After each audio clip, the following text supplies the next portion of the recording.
खासदार बजरंग सोनवणे यांनी जरांगेंची आज भेट घेतली होती, तर शरद पवार गटाचे खासदार भास्कर भगरे यांनी सुद्धा आंदोलनस्थळी जाऊन मनोज जरांगेंची भेट घेतली। आझाद मैदानात जाऊन त्यांनी जरांगेंशी चर्चा सुद्धा केली। तर आज दिवसभरात अनेक नेते, अनेक राजकारणी जरांगेंच्या भेटीला आले होते।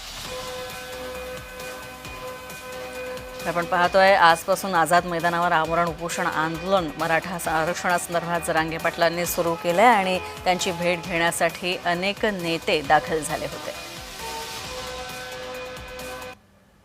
तर जरांगेंना पाठिंबा देण्यासाठी काही खासदार आणि आमदार यांनी आझाद मैदानावर जाऊन त्यांची भेट घेतली। पाहुयात आज दिवसभरात मनोज जरांगेंना कोण कोण भेटलं, कोणी कोणी पाठिंबा दिला।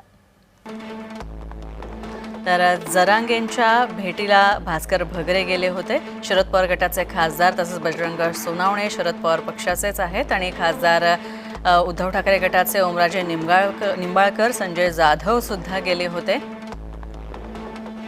तर प्रकाश सोळंखे आणि संदीप क्षीरसागर शरद पवार गटाचे आमदार आणि आमदार विजयसिंह पंडित राष्ट्रवादीचे आणि कैलास पाटील हे उबाटाचे आमदार सुद्धा गेले होते। तसंच